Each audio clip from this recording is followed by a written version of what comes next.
انسان کو جتنا جذبہ اپنی آل اولاد کو بھلائی کے راستے پر ڈالنے کا ہوتا ہے، اتنا جذبہ کسی اور کو کی بھلائی چاہنے کا نہیں ہوتا۔ اس کو کیا ہو گیا بھائی؟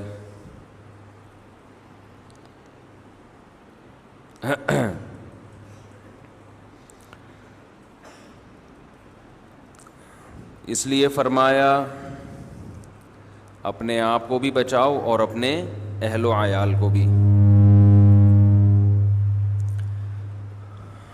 اور اپنے لاؤڈ اسپیکر کو بھی صحیح کرو،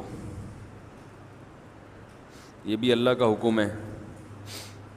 اپنے مائک کو بھی ٹھیک رکھو اور اپنے اسپیکر کو بھی ٹھیک رکھو۔ تو اپنی اولاد کی اچھی تربیت کرنا یہ تو اللہ کا حکم ہے، اور یہ سبھی چاہتے ہیں کہ ہمارے بچے اچھے بنیں،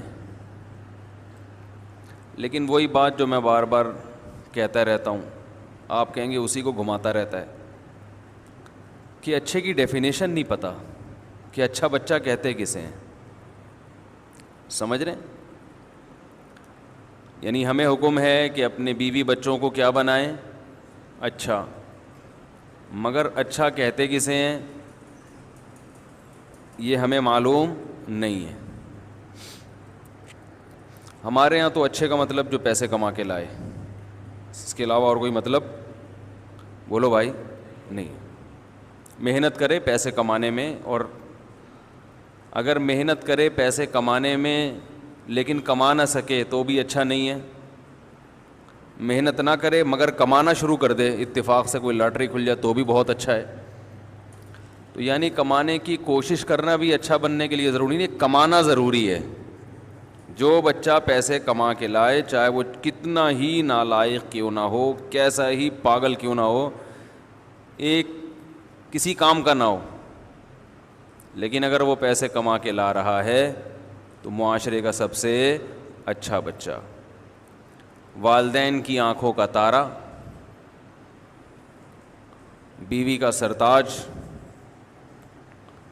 بچوں کا باپ، ٹھیک ہے، پڑوسیوں میں محبوب، دوستوں میں محبوب۔ کاش ہماری سمجھ میں یہ بات آ جائے کہ ہم نے مرنا بھی ہے اور اللہ کو جواب بھی دینا ہے۔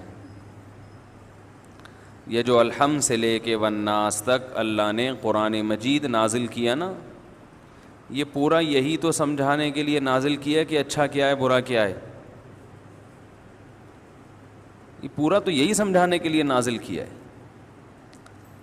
فرعون اچھا سمجھا جاتا تھا مگر اچھا تھا نہیں، حضرت موسیٰ علیہ السلام اچھے سمجھے نہیں جاتے تھے مگر تھے اچھے۔ نظریات پہ ڈٹ جانا، سمجھوتا نہ کرنا، زمانے کے سامنے نہ جھکنا، جس چیز کو آپ حق سمجھتے ہیں اس حق سے کسی لالچ میں دستبردار نہ ہونا، یہ تمام چیزیں انسان کے اچھے ہونے کی علامت ہیں، جو اسے اللہ کی نظر میں اچھا بنا دیتی ہیں۔ اور نبی صلی اللہ علیہ وسلم نے ارشاد فرمایا، جب اللہ کسی سے محبت کرتے ہیں، ظاہر ہے جو اللہ کی نظر میں اچھا بنے گا تو اللہ اسے محبت بھی کرے گا نا، تو جب اللہ کسی سے محبت کرتے ہیں تو جبریل کو حکم دیتے ہیں، فرشتوں کو حکم دیتے ہیں کہ اس سے محبت کرو، پھر اللہ اس کی محبت کو زمین پہ اتار دیتے ہیں اور پھر لوگ بھی اس سے محبت کرنا شروع کر دیتے ہیں۔ تو جو عزت انسان کو دولت سے ملتی ہے، یہ وقتی کسی کمال کی وجہ سے ملتی ہے، وہ عزت اور وہ محبت دائمی نہیں ہوتی۔ میں جب لوگوں سے ملتا ہوں، خوب اچھی طرح سمجھیں کیا کہنا چاہ رہا ہوں، لوگ اپنے بچوں کا جو مجھے تعارف کرواتے ہیں تو ایسے کہ میرے ماشاءاللہ اتنے بچے ہیں، ان میں سے اتنے یہ ایک ڈاکٹر ہے، ایک نے پی ایچ ڈی کر لیا ہے، ایک بیٹی کمپیوٹر سائنس میں ماسٹر کر رہی ہے، ایک بیٹی یہ کر رہی ہے، ایک بیٹا وہ کر رہا ہے، تو بڑی خوشی خوشی بتا رہے ہوتے ہیں کہ ماشاء اللہ اللہ کا ہمارے خاندان پہ بہت فضل ہے.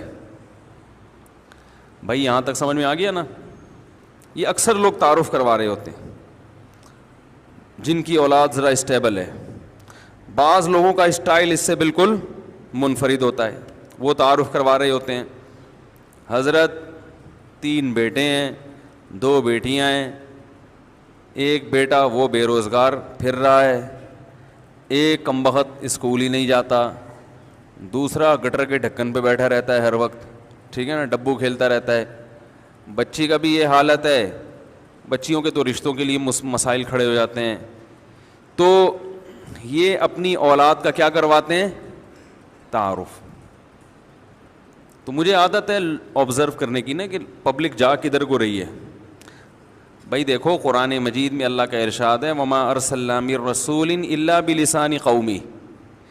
اللہ نے جس پیغمبر کو بھیجا اسی قوم کی زبان میں اور اسی قوم میں بھیجا، کیونکہ وہ اپنی قوم کے کلچر کو جانتے تھے. تو جو اپنی قوم کے کلچر کو، اپنی قوم کی ترجیحات کو جانتے ہیں نا، وہی قوم میں زیادہ اچھی تبلیغ کر سکتے ہیں. تو جو آدمی لوگوں میں رہتا ہو، لوگوں کا پتہ ہو کہ پبلک کدھر کو جا رہی ہے، تو وہی صحیح طرح سے گائیڈ کر سکتا ہے نا، ہے بھائی؟ وہی تو صحیح طرح سے گائیڈ کر سکتا ہے. دیکھو علم سب ایک جیسا حاصل کرتے ہیں، قرآن اور حدیث. اصل بات ہوتی ہے امپلیمنٹ کی، کہ کون سی آیت کدھر فٹ ہو رہی ہے، کون سی حدیث کس موقع کی ہے.